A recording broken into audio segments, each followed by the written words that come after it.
Kyrtong ke NPP banyak kunya ke election Lok Sabha na Shillong parliamentary seat ke kong ampriling do kalong bakat ba kaseng kadang penkre ya ka manifesto man penpau sikipaj ba kalong ba Rukom Treikam juga Kadei ke Jingtrei Shitom ke Jingsuk banyak kendu ban lek syaki bajengai Jong baro kilai penru teli constituency ban sengap ya ki jing bat ki kam jong kipaj ba bat ban shim kirai Kalaong bakamla ban perkat bakatip bagi Kyrtong jong kine ki election kilong ki babha bat ki batbet ban ye ki Kyrtong ki balalek Jingtrei ling baki kor ki bor ke juk menta bada ke ba syuknyot la ban lap ke ke ba la jia hapo keri Kalaong bakadei ke bru ke batrai Shitom bat ke badon haman la ki jaka bat kalaong bakane kadei ke Rukom Treikam jongka. So the first thing is that our party is in a process of actually laying down a manifesto, which is a document that we will promise before the people of the state of Meghalaya. I'm awaiting for that document to be further guided on what is the kind of agenda that I will lay personally as a candidate. Having launched my campaign and awaiting for this important manifesto to be spelt out and presented before the people of the state of Meghalaya before the MP elections, I also have some personal things which I am anyways trying to communicate accordingly to groups of individuals that I have met in the last little over 1 month. The first thing that I will obviously place right before my purview is I will work hard. I will travel the length and breadth of the constituency to understand the dynamics of issues and agendas that are being discussed on the ground.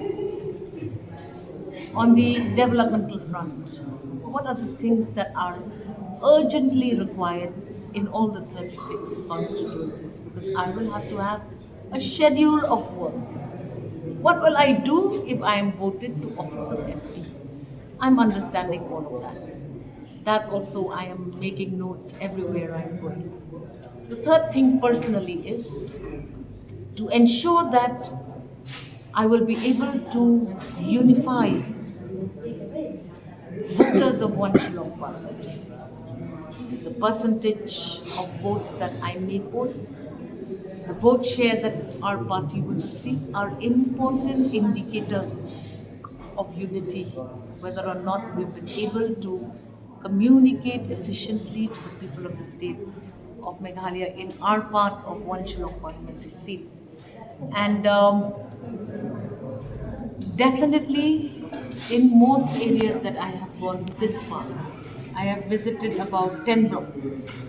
I have covered about almost 67 villages. I have touched ground, passed by. I have covered almost 1,000 odd kilometers in the last 33, 34 days that I have campaigned. And there is this feeling that an MP is a distant person from the democratic process.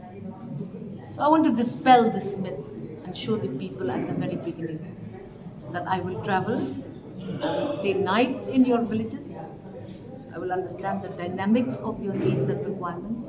And these are all personal agendas which have nothing to do with the broad political campaign of my party. Once the party has come out with the manifesto, definitely we will have clarity on this matter.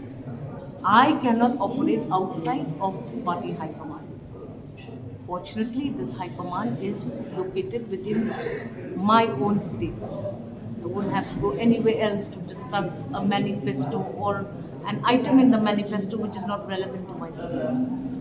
I am hopeful that the committee that has been set up by the party, the manifesto committee, quickly fast tracks this, because this is going to be important for me, because I would like to know what am I getting into, whether or not it is achievable.